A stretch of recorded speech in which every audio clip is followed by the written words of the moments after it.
Magandang gabi po sa ating lahat. Sir August Ronquillo po ng CEMI San Manuel, Tarlac City. At welcome po sa ating 18th night ng ating 21 days of prayer and fasting. Magandang gabi po sa ating lahat. Amen. Na church, yan po ang pamagat ng ating mensahe sa gabi nito. Magbabasa po tayo ng mga talata maya-maya habang tinatalahay po natin ang ating mga punto. At bilang paunang salita po, nais ko pong bigyan munang linaw kung ano po ba ang kaugnayan ng church o iglesia sa evangelism. Marami na po tayong narinig na mga kahulugan ng evangelism mula day 1 hanggang kagabi po. Nalaman natin that evangelism is worship. Nalaman din po natin na isa rin pong kahulugan ng evangelism is to proclaim or to herald the good news or the gospel. Isang magandang at akmaring pong kahulugan ng evangelism ay ang binanggit po ng isang Archbishop ng Canterbury noong 1958. At ganito po ang kanyang wika, and I quote, "Evangelism is to present Christ in the power of the Holy Spirit, that men shall come to put their trust in God through Him, and accepting Him as their Lord, Savior, seek to serve Him in the fellowship of His church." So ang evangelism po ay nagpapaumpisa sa pagbabahagi ng mabuting balita. Nalaman natin na ang mabuting balita ay ang ating Panginoong Jesus na parito dito sa lupa. Siya'y namatay, inilibing at nabuhay na maguli upang tayo ay magkaroon ng buhay na walang hanggan. At sa ating pong pagbabahagi, na doon po ang pagkilala natin sa kapangyarihan ng Espiritu Santo. Sapagkat kung wala pong Espiritu ng Diyos, napaka-imposible na makakilala po ang isang individual sa Diyos. The Holy Spirit is the one who empowers the believer to proclaim the good news. Siya rin pong nag-uudyok sa tao na kumilala sa Panginoong Jesus. At siya pong nagbibigay kaliwanagan sa puso at isip ng taong ating pong binabahaginan ng salita ng Diyos. At kapag kumilala po ang isang taong binabahaginan natin ng mabuting balita ng kaligtasan, hindi po natatapos doon ang ating trabaho. The next step, kailangan dalhin po natin siya sa church upang maalagaan siya at lumago ang kanyang pananampalataya. Ang sabi po sa huling bahagi, seek to serve Him in the fellowship of His church. So we see, may kaugnayan po ang church sa evangelism. At yan pong nais kong paksahin ngayong gabi ito. Ang paksa po natin ay ang kahalagahan ng iglesia sa pag-abot ng mga kaluluwa para kay Kristo. Or the importance of the church in relation to evangelism. Tatlong punto po ang nais kong bigyan diin, kaugnay po sa ating katanungan na sa papaanong paraan may papakita ang kahalagahan ng iglesia sa pag-abot ng kaluluwa para kay Kristo. Una po rito, the church as a source of strength. Ikalawa, the church as a training ground. At ikatlong punto, the church as a launchpad. Talakayin po natin ang unang punto, the church as a source of strength. Ang sabi po sa ikasampung kabanata ng Hebreo, sa talatang ika-24 hanggang ika-25, or Hebrews chapter 10, verses 24 and 25, ang sabi po rito, sikapin din natin gisingin ang damdamin ng bawat isa sa pagmamahal sa kapwa at sa paggawa ng mabuti. Huwag nating kaliligtaan ang pagdalo sa ating mga pagtitipon gaya ng nakasanayan ng iba. Sa halip, palakasin natin ang loob ng isa't isa, lalo na ngayong nakikita natin malapit na ang araw ng Panginoon. Ito pong talatang ating binasa ay naghihikayat po sa ating lahat na dapat bilang mga Kristiyano, palakasin natin ang loob ng bawat isa. Amen po ba? Amen. The church should be a place where we are edified and encouraged. At ito rin pong talatang ito ay nagpapaalala sa ating lahat na bilang mga mananampalataya, dapat nandoon po ang pagmamahalan natin sa isa't isa. Dapat nandoon din po ang pagmamalasakitan at pag-aabutan natin. At higit sa lahat, itong talatang ating pong binasa ay nagpapaalala po sa ating lahat na dapat nating pahalagahan ang iglesia o ang pagdalo sa lahat po ng gawain na mayroon tayo. Ang sabi nga po, huwag kaliligtaan ang pagdalo sa ating pagtitipon gaya ng nakasanayan ng iba. At ito pong talatang ito ay hindi po suggestion. Ito po ay isang utos na dapat nating sundin bilang mga tagasunod ng ating Panginoon Jesucristo. Ang sabi nga po, kung tatanggalin ang isang nagbabagang uling sa apoy, ang sabi nga nila, ito daw ay mawawalan ng mingas, mawawala ang apoy nito. Ganun din po naman ang isang Kristiyanong humihiwalay sa church, unti-unting mawawala ang kanyang apoy at mawawala ng sigla ang kanyang pananampalataya. Mga kapatid, going to church should be our priority. Going to church is a necessity, and we say amen to that. Amen. Sino pong naniniwala sa inyo na ang personal evangelism ay hindi madali? Wala yata. Sino pong naniniwala sa inyo na ang personal evangelism ay hindi po madali? Kagaya ng buhay natin, di mo ba? Of course, masaya at masarap mabuhay. Pero hindi po madali. Ganun din pong personal evangelism. Evangelism is a hard work. It is a challenging task, but at the same time, ito po ay rewarding.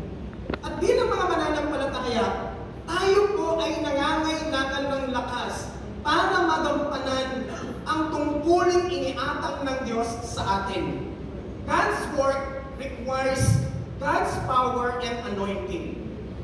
Kaya po, binigyan tayo ng kapangyarihan ng banal na Espiritu at nandyan po ang iglesia ng Diyos para tayo ay makatanggap ng kalakasan mula sa Diyos at magamit ang kalakasan ito sa pag-abot po ng mga kaluluwa para kay Kristo. Tanong, sa paanong paraan napapalakasan ng mga mananampalataya sa iglesia? Tingnan po natin ang magandang halimbawang ginawa ng mga mananampalataya sa unang iglesia. Acts chapter 2, verses 43 to 47. Acts chapter 2, 43 to 47. Dahil sa maraming himala at kababalaghang ginagawa sa pamamagitan ng mga apostol sa Jerusalem, naghari ang lahat o sa lahat ang takot. Nagsama-sama ang lahat ng mga sumasampalataya at ang kanilang mga ari-arian ay tinuring na para sa lahat. So makikita po natin yun po yung church, kapulungan po ng mga mananampalataya kay Kristo. Verse 45, ipinagbili nila ang kanilang mga ari-arian. Hindi ko naman po sinasabi ganyan yung mga ari-arian. Pero ganito po ang pagpapatuloy natin. At ang pinagbilhan ay pinamahagi sa bawat isa ayon sa kanyang pangangailangan. So nandoon po ang pagmamahalan at pagmamalasakitan ng mga mananampalataya. Hindi natin makikita na sila po ay nagsisiraan at nagkakampi-kampihan. Verse 46, araw-araw sila'y nagkakatipon sa templo at nagpipira-piraso ng tinapay sa kanilang mga tahanan na masaya at may malinis na kalooban. So there is a regular time for prayer, for worship and fellowship. At dahil dito, ano pong naging resulta? Verse 47, nagpupuri sila sa Diyos at kinalulugdan sila ng lahat ng tao. At ang bawat araw ay dinaragdag sa kanila ng Panginoon ang mga inililigtas. So lumalago po sila sa pananampalataya at kasabay ng kanilang paglago, ang paglago din nila sa bilang.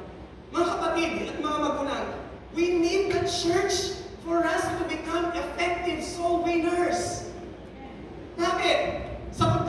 Kapag tayo po ay nagkakatipon-tipon sa ating pakikinig ng mensahe, sa ating pag-aaral at pagbubulay ng salita ng Diyos, at sa ating sama-samang mga pananambahan at pananalangin, at sa mga mabubuting patotoo na ating pong naririnig sa ating pong mga kapananampalataya, di ba tayo'y napapalakasan? Tayo ang napapatibayan sa ating pananampalataya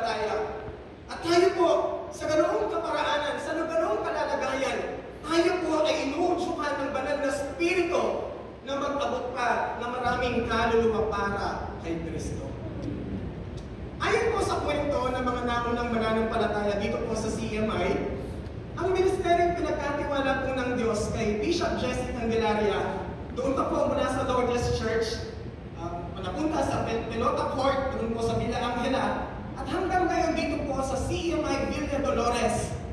Siyempre, sa pangunguna po ni Pastora Joyce, kasama na po ng mga pastoral staff. Marami na pong buhay ang mga nabago. Marami ng pamilyang inayos ng Diyos. Maraming tao ang puminala sa Panginoon. Sabi pa nga nila nung Saturday Evangelistic Night. I don't know kung inyo po itong natatandaan. Daang-daang tao po ang nakaranas ng himala at katugunan ng Diyos sa kanilang mga panalangin. Nawa mga kapatid at mga magulang, ang magandang napasimulan ng iglesyang ito ay pagpatuloy natin ito hanggang sa muling pagparito ng ating Panginoong Yesus, upang sa ganon lalong dumami ang mga mananampalataya sa lalong ikararangal ng Diyos. Ano pong dapat nating gawin? Dalawang bagay po ang dapat nating gawin. Una, suportahan, mahalin at pagmalasakitan natin ang iglesia. Na hindi natin nakikitang kapintasan nito at lalong higit ang pagpupulong nito. Because the truth is, there is no perfect church. Kung may nakikita man tayong pagkukulang, imbes na mag-complain at pintasan natin, unan po natin ito. Sige po, palapakan natin ang gawin. Ikalawa na dapat natin gawin, panhin natin sa iglesia ang mga naakay natin na mga kaluluwa upang sila man din ay lumago sa kanilang pananampalataya. Lumalim ang ugnayan nila sa Panginoong Diyos. At nang sa ganong kalalagayan, sila man din ay magamit upang sila ay makaabot din ng mga kaluluwa para kay Kristo. So first and foremost, the church as a source of strength. Ikalawa, the church as a training ground. Ephesians 4:11 to 14. Ganito po ang sabi ni Pablo sa verse 11. At binigyan niya ang ilan ng kaloob upang maging mga apostol, ang iba naman mga propeta, ang iba'y mga ebanghelista, at ang iba'y mga pastor at mga guro. So makikita po natin dito na mayroon pong itinalagang mga lingkod ng Diyos sa iglesia na mamumuna po sa atin. Sa anong kadahilanan? Pinagpatuloy po yan ni Pablo sa verse 12. Ginawa niya ito upang ihanda sa paglilingkod ang lahat ng mga hinirang upang maging matatag ang katawan ni Kristo hanggang makarating tayo sa pagkakaisa ng pananampalataya at pagkakakilala sa anak ng Diyos. At maging ganap ang ating pagkatao ayon sa pagiging ganap ni Kristo. Nang sa gayon, hindi na tayo magiging tulad ng mga batang madaling patangay ng sari-saring aral. Hindi na tayo maililigaw ng mga tao ang hangad ay dalhin tayo sa kamalian sa pamamagitan ng kanilang katusuhan at panlilinlang. Ano pong dahilan ng Diyos kung bakit itinalaga niya ang mga lingkod niya sa iglesia? Ang sabi po ni Pablo, unang-una, para ihanda ang mga mananampalataya sa paglilingkod. To equip the saints for the ministry. Alam niyo po, we are so blessed. Mayroon tayong mga pastor na nangangalaga sa atin. Sila'y matyagang nananalangin para sa atin. Ang problema nyo, problema natin. Ang problema ninyo, problema nila. Nandiyan sila masagasig na naglilingkod para sa ating lahat. Walang sawang naghahanda ng mga mensahe at pinamalalahanan tayo sa pamamagitan ng mga mensahe kanilang ginagawa. Binigyan sila ng responsibilidad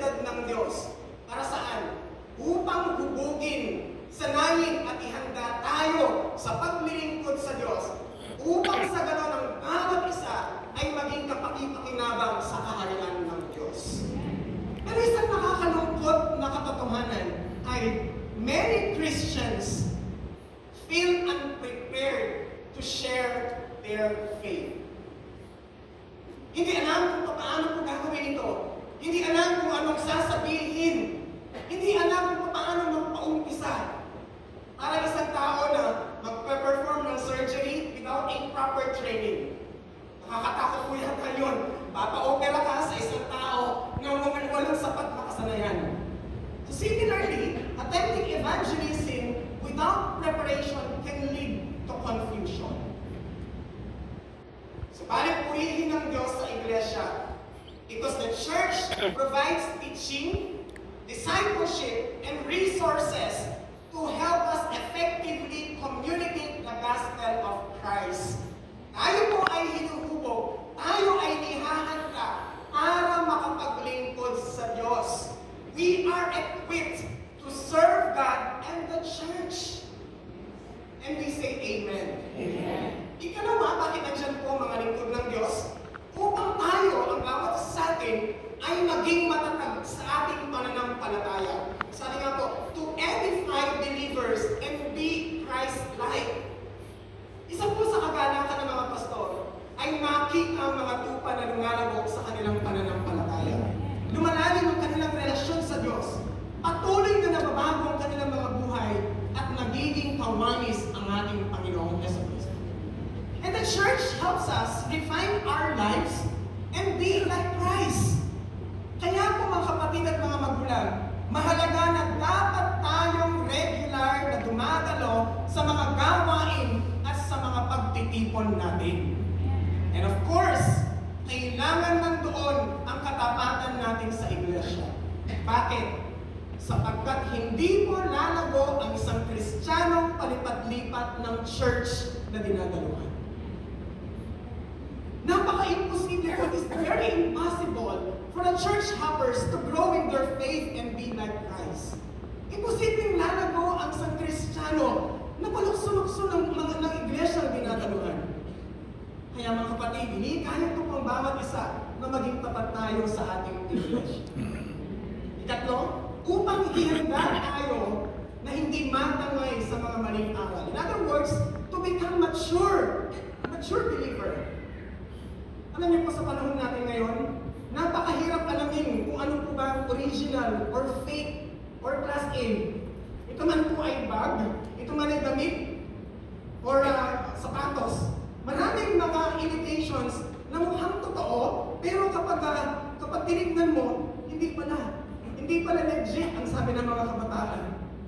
And likewise, sa ating din pong pananampalataya, maraming nagpapanggap, maraming akala mo'y totoo ang aral, parang tama ang tinuturo, pero kung susuriin maigi, ito pala'y taliwas na aral sa Biblia. Paano po natin yan maiiwasan? Kailangang manatili tayong tapat sa isang Bible-based at Christ-centered church na kung saan ipinapangaral ang kabuuan ng Biblia at si Kristo Jesus ang sentro ng iglesia. Napakapanat po natin ng mga CMIans. Mayroon tayong Bible School. Tinutukoy ko po yung IBS, International Bible Seminary. Ito po ay isang ministry arm or training arm po ng ating iglesia, founded by our Bishop Jensi Candelaria in 1983. Ano pong mission ng IBS? Andiyan po yung salitang seed. IBS exists to strengthen the local church, edify, equip, and disciple believers for God's glory. Mula ng 1983 hanggang 2023, ang IBS po ay mayroon na pong 587 graduates. After more than 40 years, IBS has graduated students who are now workers in the vineyard of our Lord, both here and abroad. Mayroon pong mga naging pastor, mga missionaries, evangelists, mga guro, at iba pong ang iba naman po ay mga katuwang sa kanilang mga iglesia, katuwang sa kanilang mga pastor. Mga kapatid at mga magulang, the church is not a playground. The church is a training ground. At ako po'y naniniwala na ang church natin ay patuloy na ginaganap ang layunin ito. CEMI has never abandoned its mission of equipping the saints for the works of service to edify the believers and prepare them for the glory of God. At ibinibigay po natin lahat ng papuri at luwalhati sa Diyos. So una, the church as a source of strength. Ikalawa, the church as a training ground. At ikatlo, the church as a launchpad. Sa Acts chapter 13, verses 1 to 3, ganito po ang sabi. Acts chapter 13, 1 hanggang 3. May mga propeta at mga guro sa iglesia sa Antioquia. Kabilang dito sina Bernabe, Simeon na tinatawag din maitim, Lucio na taga Cyrene, Manaen na kababata ni Herodes, na pinuno ng Galilea at si Saulo. Habang sila nag-aayuno at sumasamba sa Panginoon, sinabi sa kanila ng Espiritu Santo, ibukod ninyo sina Bernabe at Saulo. Sila'y pinili ko para sa tanging gawain inilaan ko sa kanila. Pagkatapos nilang mag-ayuno at manalangin, itinatong nila sa dalawa ang kanilang mga kamay at sila'y pinahayop na. Ayon po sa ating binasa, sina Pablo at ang kanyang mga kasama ay nagkatipon-tipon sa isang church sa Antioch. At habang sila po ay nag-aayuno at sumasamba sa Diyos, kagaya po na ginagawa natin ngayon sa ating 21 days of prayer and fasting, nangusap po ang banal na Espiritu ng Diyos. By the way, ang banal na Espiritu ng Diyos ay nangungusap pa rin hanggang ngayon. At ang kanyang pangungusap ay naayon po sa salita ng Diyos. It is always in line with biblical principles. At ano po ang kanyang sinabi? Sabi ng banal na Espiritu, ibukod sina Bernabe at Saulo para sa gawain itinalaga niya para sa kanila. And so the Holy Spirit directed the church to send them out for the mission. At ganun nga po kanilang ginawa. Paul and Barnabas were commissioned by the church as they were led by the Holy Spirit. At ito po yung tinatawag nating first missionary journey ni Apostol Pablo, kasama po si Barnabas. Ano pong naging resulta ng kanilang missionary journey na ito? Sa kanilang paghayop doon po sa lugar na iyon. Kung atin pong ipagpapatuloy ang pagbabasa, makikita po natin mula chapters 13 to 14 na ganito po ang mga nangyari. Una, marami pong mga hentil ang kumilala sa Panginoong Jesus. Many Gentiles embraced Christianity, fulfilling the mission to spread the gospel beyond Jewish community. Ipinahayag po nila ang daan ng kaligtasan sa maraming mga tao sa Cyprus, sa Pisidian Antioch, sa Iconium, sa Lystra at Derbe. Maraming mga Gentiles, mga hentil ang kumilala sa Panginoong Diyos. Pangalawa na nangyari po, maraming mga iglesia ang napasimulan. New Christian communities were established in multiple cities. At marami pong mga manggagawa ang kanilang naitalaga sa mga simbahan na naitayo nila. So na-expand po ang kaharian ng Diyos. Nagdati-dati sa mga Hudyo lamang. Subalit dahil sa kanilang paghayo, nagbukas po ng maraming mga pintuan, hindi lamang para sa mga Hudyo, kundi sa mga hentil at napasimula ng maraming mga iglesia. Hindi naman po yan ang nangyari. Marami rin pong mga mananampalataya ang kanilang pinalakas ang loob. Paul and Barnabas encouraged believers to remain steadfast despite persecution. Hindi na naman po puro magagandang karanasan ang kanilang naranasan doon. May mga pagkakataon po na sila ay nakaranas din ng pag-uusig at oposisyon. Nang dahil po sa pagbabahagi ng salita ng Diyos. Sa ganitong kalalagayan, binigyan po nila ng ang mga mananampalataya na nagdaranas po ng kapagsubukan at pag-uusig ng iba yung kalakasan. They encouraged the believers doon po sa lugar na yun. Bagay na ating din pong naranasan, tama po ba? Tayo po bilang mga Kristiyano, hindi tayo exempted sa persecution. Sa ating pong pagnanais ng magot ng mga kaluluwa para sa Panginoon, posible na tanggihan tayo at usigi ng bawat isa sa atin. Basahin po natin, Acts 14:21 to 22. Ang magandang balita ay pinangalan ni Pablo at Bernabe sa Derbe at marami silang nahikayat na maging alagad. Pagkatapos, nagbalik sila sa Lystra, Iconium at Antioquia ng Pisidia. Verse 22, pansinin niyo po. Pinalakas nila ang loob ng mga alagad at pinayuhang manatiling tapat sa pananampalataya. Daranas muna tayo ng maraming kapighatian upang makapasok sa kaharian ng Diyos, sabi nila sa mga alagad. Mga kapatid, the church plays a crucial role in the fulfillment of the Great Commission. Sa paanong paraan? By sending out believers to carry the gospel to all nations. Mga kamagagawa ko po dito sa CMI, the church should be a launching pad for missionaries, evangelists, and church planters. Sapagkat ang iglesia ay ang instrumento ng Diyos upang ang bawat tao ay kuminala sa ating pong Panginoong Jesucristo.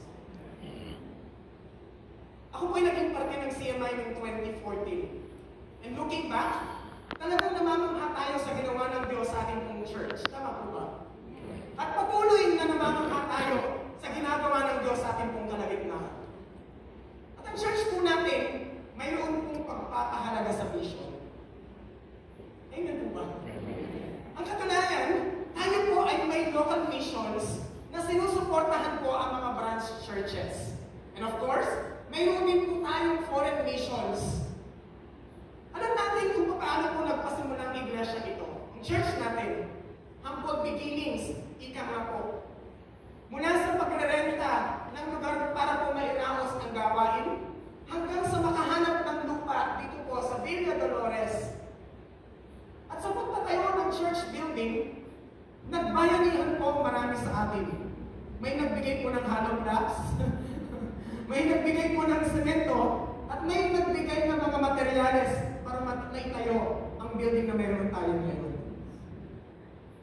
Subalit ngayon, mga kapatid, makikita natin na ang church natin ay nagiging pagpapala sa maraming mga tao. Hindi lamang sa mga CMIans, maging sa ibang mga churches, both local and abroad. Totoo po ang pinangako ng Diyos sa atin na pinaghawakan ng ating punong pastol na sinabi niya sa Job chapter 8 verse 7, "Though thy beginning was small, yet thy latter end should greatly increase." I don't know about you, but I am proud to be part of CEMI Church. Amen. And we give God all the glory. It is God's will to redeem people from every tribe, every language, and every nation. Nawa patuloy natin gamitin ang ating mga buhay na maging kabahagi tayo sa misyong ito. Sa anumang kaparaanan, whether you are intercessor, mobilizer, sender, or goer, tayo nawa ay patuloy na sumunod sa panawagan ng Diyos na makiisa sa pintig ng Diyos ang umabot ng mga kaluluwa para kay Kristo hanggang sa muling pagparito ng ating Panginoong Yesus. Because evangelism is not a solo endeavor. It's a collective mission of the church. And we say amen. Amen. Sa tatlong katotohanan po na nagpapatunay sa kahalagahan ng iglesia sa pagtupad ng layunin ng Diyos na umabot ng maraming mga kaluluwa. Nawa ang dalangin ko po, mas lalo nating pahalagahan ng katotohanan ito that we as believers should be committed first and foremost to God. Ikalawa sa ating iglesia, ikalawa sa misyon ng iglesia nito. At bilang hamon sa bawat isa sa atin, gaano natin pinapahalagahan ang iglesia? Are we committed to God and to His church? Gaano natin kamahal ang iglesia ng Diyos? Mga kapatid, ibinigay ng Panginoong Hesus ang kanyang buhay para sa iglesia bilang tanda ng kanyang pagmamahal at pagpapahalaga dito. Nawa bilang tagasunod ng ating Panginoong Hesus, may makita rin natin ang katabatan natin sa Diyos at sa iglesia. Makita sa ating mga gawa kung gaano natin kamahal ang iglesia ng Diyos. Upang sa ganon, magamit ito sa pagabot pa ng maraming mga kaluluwa sa lalong ikalulugod ng Diyos sa ating mga buhay. The church is is indispensable to evangelism. Pinupuri natin ang Diyos sa kanyang iglesia. Tayong lahat ay lingkod mo na. Ama naming Diyos, kami po'y nagpapasalamat sa inyo sa gabi ito. Lord, we thank you for the church. We thank you for your church. Papuri at pasasalamat ang aming handog sa inyo dahil sa iglesia. Salamat po, Panginoon, kami po'y kabahagi ng iglesia dito sa CMI. Ang dalangin namin, Panginoon, makitaan ninyo bawat isa sa amin ng katapatan at pagmamahal ninyo. At higit sa lahat, makibahagi po kami sa layunin ninyo na makaabot po ng mga kaluluwa para sa inyo. Tulungan ninyo bawat isa sa amin na maging tapat sa tungkuling inaatang ninyo sa aming mga balikan. Sa tulong ng inyong biyaya, sa kapangyarihan ng Banal na Espiritu na siya kumikilos sa aming mga buhay. Dagnan niyo nga po yung iglesia dito sa CEMI na nagtatapat sa inyo at patuloy na gumagawa sa lalong ikalalawak ng inyong kaharian. At higit sa lahat, sa ikararangal ng inyong pangalan sa aming mga buhay. Sa inyo po lahat ng panhati. Sa inyo po lahat ng papuri at pagsamba. Sa pangalan po ng aming Panginoong Jesus. Kaming lahat ay magsasabi na. Amen. Magandang gabi po sa ating lahat. Purihin po natin ang Panginoon sa lahat ng panalangin na tinugon niya na nandun po sa gratitude wall sa ibaba. Tunay nga po na ang ating Diyos ay sumasagot po ng ating mga panalangin. Inaangalahan ko po ang bawat isa na tumayo. Itulog po natin yung natatangi sa ating puso na ilapit po natin sa Panginoon. Ganun din po yung ating pamilya na hindi pa kumikilala sa ating Panginoon. Panginoon, sa iyo po ang mataas na papuri, pasasalamat at pagsamba. Narito po kami. Batid mo po ang laman ng aming puso at damdamin. Sa oras pong ito, lumalapit kami sa iyo. Gusto po namin sumunod sa utos mo na ibahagi ang iyong salita. Ama, hindi lang po sarili namin ang nais namin maligtas. Bagkus nais namin maabot lahat ng nakapaligid sa amin. Inilalapit po namin ito sa iyo. Ang isang tao na nasa puso namin. Sambitin po natin ang pangalan ng tao na nais natin ilapit sa ating Panginoon. Dalangin po namin, Panginoon. Bigyan mo po kami ng tapang at lakas ng loob.